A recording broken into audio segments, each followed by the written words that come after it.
Hello everyone myself Deepika. So ఈరోజు మనం TET 2023లో అడిగిన పేపర్ టు క్వశ్చన్స్ని సాల్వ్ చేస్తున్నాం. సో చూడండి, అందులో ఫస్ట్ క్వశ్చన్ ఏంటి? A farmer obtained a yielding of 2420 bags of cotton last year. This year, due to rains, he lost 20% of this crop.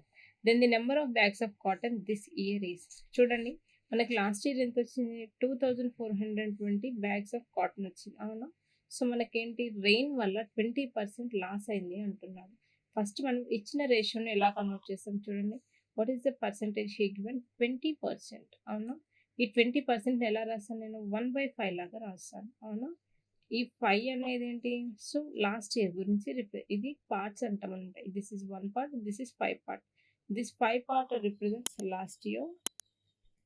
Next, so మనకి 20% లాస్ అన్నాడు కాబట్టి ఈ 5లోంచి 1ని సబ్ట్రాక్ట్ చేయాలి. అంటే ఎంత? 4 కదా, 5 - 1. ఈ 4 ఏం రిప్రజెంట్ చేస్తుంది? ప్రెజెంట్ కదా. సో లాస్ట్ ఇయర్ 5 parts వస్తే మనకి 20% లాస్ రావడం వల్ల ఇప్పుడు ప్రెజెంట్ 4 partsే ఉంటుంది. సో ప్రజెంట్ ఇయర్ గురించి, ఓకే. మనకి ఏమి ఇచ్చాడు? ఈ 2420 అనేది ఏంటి? లాస్ట్ ఇయర్దే కదా. లాస్ట్ ఇయర్ అంటే ఎంత? 5 parts కదా. సో 5 parts వాల్యూ ఎంత ఇచ్చాడు? 2420, అవునా? అయితే 4 parts equal to how much? This is our question. చూడండి, 5 parts 2420 అంటే ఎలా చేస్తాము?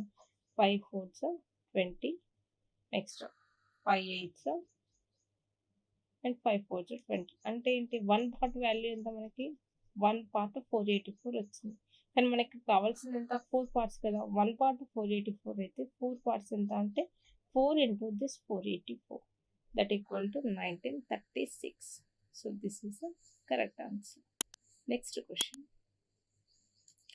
4 equal circles, each of radius 7 centimeter, touch one another. Then the area formed between them is. చూడండి, మనకి 4 circles ఇచ్చాడు. This is first circle and this is second circle. This is third circle. ఇవేంటి? External గా touch అవ్వాలి.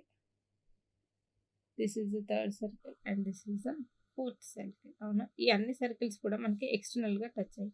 ఇవన్నీ ఏంటి? మనకి centres కదా, ఓకే. ఈ సెంటర్స్ మనం జాయిన్ చేస్తున్నాం. చూడండి, ఈ సెంటర్స్ ని జాయిన్ చేస్తే నాకు ఏం ఫామ్ అయింది? ఒక స్క్వేర్ అనేది ఫామ్ అవుతుంది, ఓకే. సో మనకి సర్కిల్ యొక్క రేడియస్ ఇచ్చాడు. ఎంత ఇచ్చాడు? 7 centimeter. This is the radius, అవునా? ఇది రేడియస్ అయితే ఏమవుతుంది? ఇది కూడా రేడియసే కదా. సో మనకు ఒక స్క్వేర్ యొక్క సైడ్ ఎంత వచ్చింది? టోటల్ 14, అవునా? ఇది 14 అయితే ఇది కూడా 14 ఉంటుంది కదా. సో మనకి ఏమంటున్నాడు? ఈ గ్యాప్ ఏరియా అడుగుతున్నాడు, అవునా?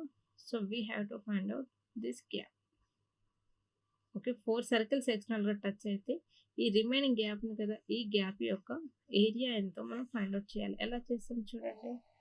సో మొత్తం ఈ స్క్వేర్ ఉంది కదా, చూడండి నేను సపరేట్గా డ్రా చేస్తున్నాను. If this is the square, అవునా? ఈ స్క్వేర్ ఉంది కదా, ఈ స్క్వేర్లోంచి ఇప్పుడు మనం ఏంటి? ఈ పార్ట్స్ని రిమూవ్ చేయాలి, అవునా? This part, this part, this part and this part. ఈ 4 పార్ట్స్ని నేను రిమూవ్ చేస్తే మిగిలింది నాకు ఇదే కదా. ఈ 4 పార్ట్స్ని ఎలా రిమూవ్ చేస్తాం చూడండి. ఇక్కడ రాస్తున్నాం చూడండి. అంటే ఏంటి? ఇది నాకు సర్కిల్ అయితే so one of the part ఎలా ఉంది? ఇలానే ఉంది కదా. సో ఇలా ఉంటే మనం దీన్ని ఏమంటాం? ఆర్క్ అంటాం కదా. ఇలాంటివి ఎన్ని ఉన్నాయి? నాకు 4 ఉన్నాయి. 1 2 3 4. అంటే ఏంటి? దీన్ని ఎలా సాల్వ్ చేస్తాం చూడండి. Area of square minus 4 into area of arc, అంతే కదా. ఈ మొత్తం ఏరియా ఆఫ్ ది స్క్వేర్లోంచి సో మనకు ఈ 4 ఆర్క్స్ యొక్క ఏరియా సబ్ట్రాక్ట్ చేస్తే రిమైనింగ్ నాకు వచ్చేది ఇదే కాబట్టి. సో ఏరియా ఆఫ్ ది స్క్వేర్కి ఫార్ములా ఏంటి? Side into side. ఒక సైడ్ ఎంత ఉంది? 14. 14 into this side also 14. So 14 into 14 minus 4 into, so formula ఏంటి? Area of the arc θ by 360 into pi R square. This is the formula for area of arc, అవునా? So మనకి 4 into area of arc అంటే ఏంటి? ఇక్కడ θ ఎంత వస్తుంది చూడండి. ఇలా ఉంటే ఎంత?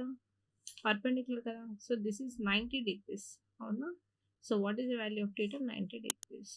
So in place of θ I'm writing 90 divided by 360 into pi means 22/7 into r square, radius value into 7 square. So 7 into 7. See here.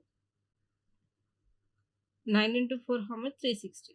So 361 is 360. So 7 7 cancel. So that is 196 minus 22 7 is how much? 154. So 196 minus 152 how much? 42 metre square. మనకేంటి area కాబట్టి 42 metre square. Okay, మనకి సెంటీమీటర్లో ఇచ్చారు కదా, sorry, units కూడా important. 42 centimetre square. So this is the correct answer. Okay, next the smallest prime number dividing the sum 3 power 14 plus 6 power 8 is. చూడండి మనకి ఏం ఇచ్చాడు? 3 power 14 ఇచ్చాడు, అవునా? 3 power 14 అంటే ఎలా రాసాం చూడండి నార్మల్గా. 3 power 1 అంటే ఎంత? 3 అవునా? 3 స్క్వేర్ అంటే ఎంత?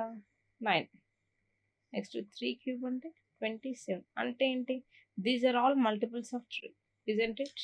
ఇవన్నీ కూడా మనకి 3 మల్టిపుల్స్, అంటే ఇవన్నీ కూడా మనకి 3తో డివిజిబుల్ అవుతాయి. Next 6 power 8 if I take. So 6 power 1 means how much? 6 itself. 6 square how much? 36. అవునా? సో 6 క్యూబ్ కూడా. నెక్స్ట్ ఇవన్నీ కూడా నాకు ఎలా వస్తాయి? ఇవన్నీ 6 మల్టిపుల్స్. అంటే ఏంటి? 6 మల్టిపుల్స్ అన్నీ కూడా మనకి 3తో డివిజిబుల్ అవుతాయి కదా. సో మనకి ఇవన్నీ కూడా 3తో డివిజిబుల్ అవుతాయి, ఇవన్నీ కూడా మనకి 3తో డివిజిబుల్ అవుతాయి. సో మనకేంటి? ఈ సమ్ కూడా ఏమవుతుందంటే 3తో డివిజిబుల్ అవుతుంది. So what is the correct answer? This fourth option will be the correct answer. Okay, so these are all about the TET previous year question papers. సో మీకు ఈ క్లాస్లో ఏమైనా డౌట్స్ ఉంటే కింద కామెంట్ సెక్షన్లో కామెంట్ చేయండి. సో మనకు టెట్ పైన కంటిన్యూస్గా వీడియోస్ అనేది అప్లోడ్ చేస్తూ ఉంటాము. సో మీకు వీడియో నచ్చినట్టయితే లైక్ చేయండి, షేర్ చేయండి, సబ్స్క్రైబ్ చేయండి. Okay, thank you.